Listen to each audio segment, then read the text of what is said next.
I did not believe that there could exist other religious artwork just as horrible and terrifying, fear-inducing as the Jehovah's Witness My Book of Bible Stories. This is my own personal My Book of Bible Stories. As you can see, it has kind of some drawing on it. I had a tattoo, yes, it was a tattoo, not a sticker, of Barney Rubble and Fred Flintstone, and this one was of Barney, and I had to scratch it off because he had to see into the future, a crystal ball in his hand. So I had to scratch that off. That was inappropriate at the time. But I was wrong.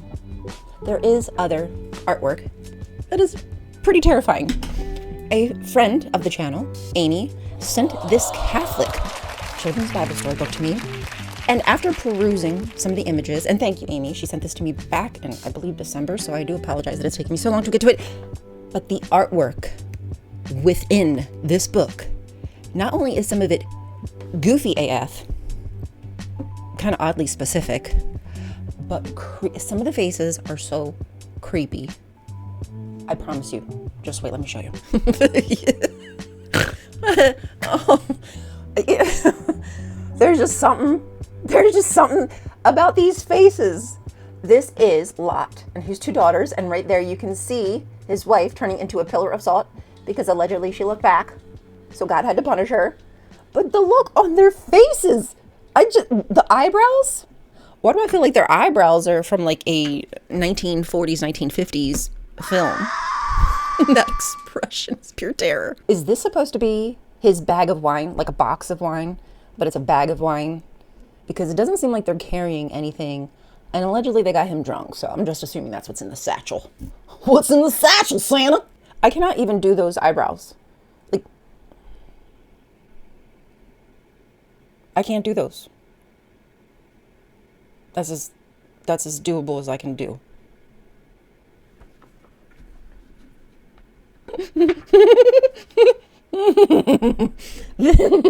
Okay, that's baby Jesus. And look at the color of his skin.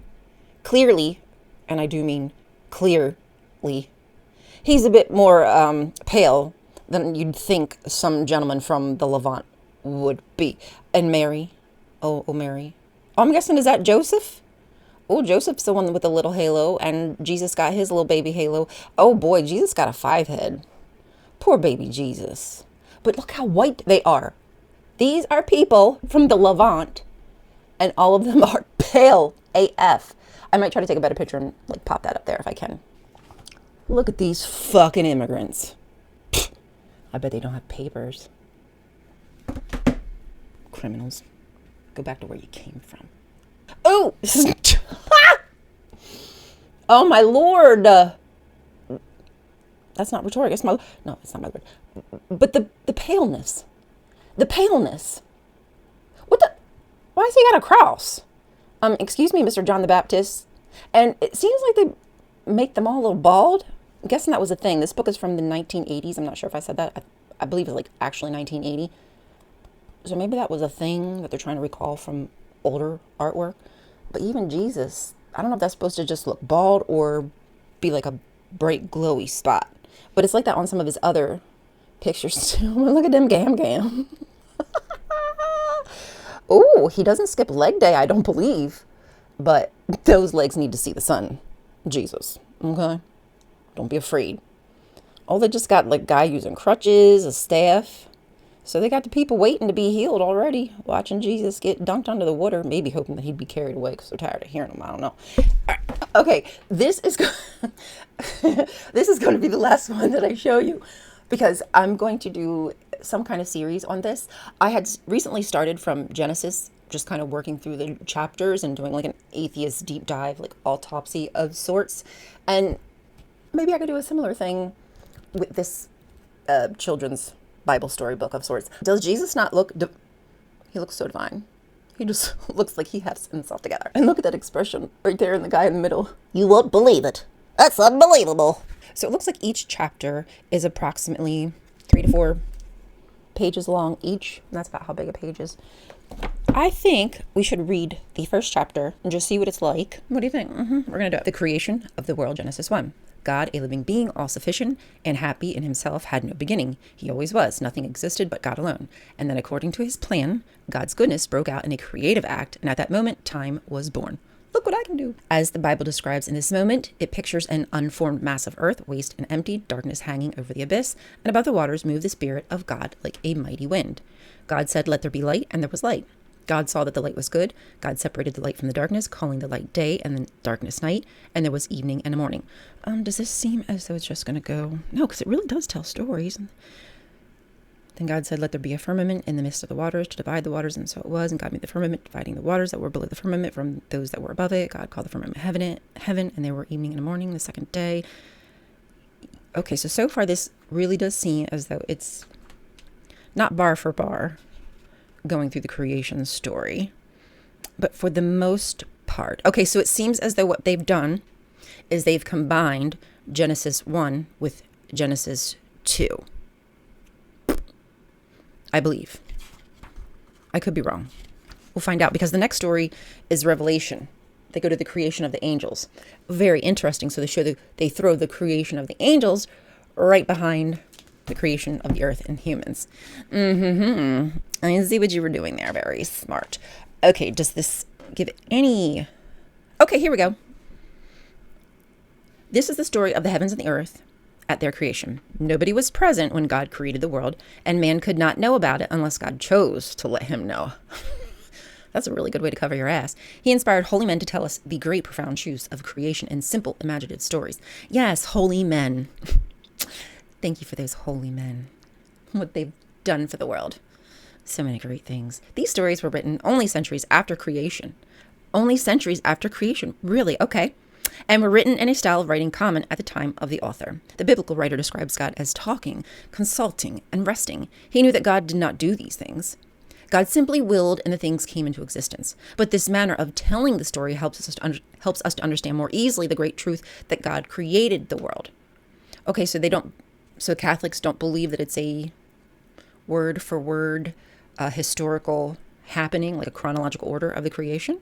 Okay. The 6-day arrangement of creation is a plan the writer used, hoping thereby to impress Jewish people with the holiness of the Sabbath, their day of rest. Okay, so they're saying it's an etiology of sorts of why the Sabbath is important and why it's important to rest.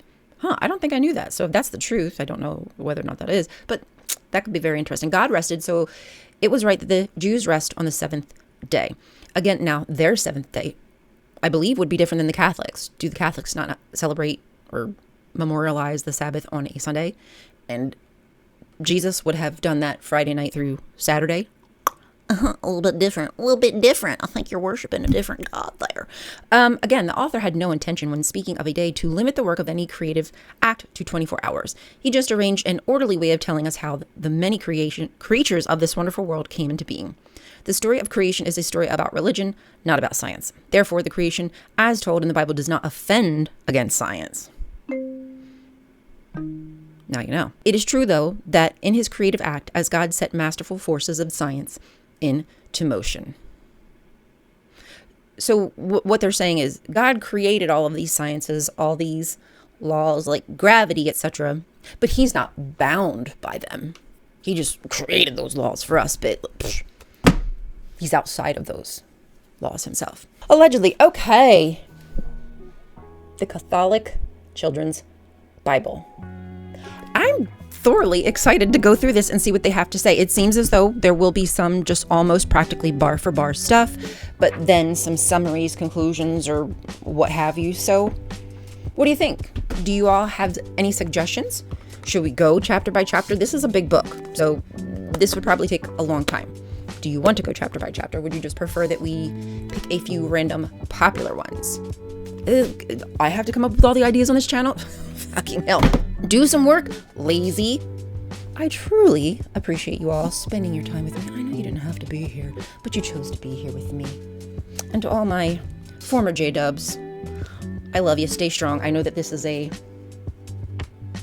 difficult time of year. We've all probably been seeing this being passed around. Maybe had one show up in our home.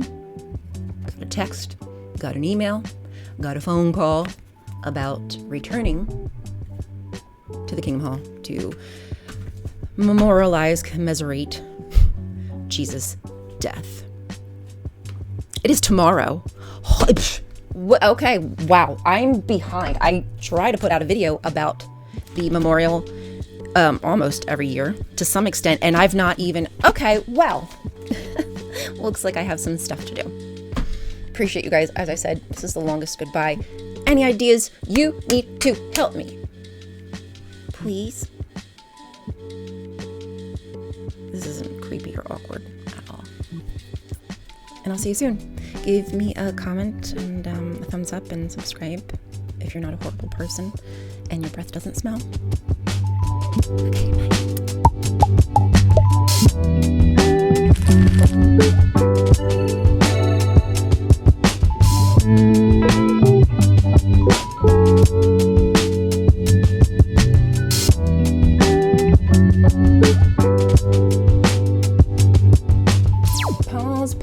Pause, yeah.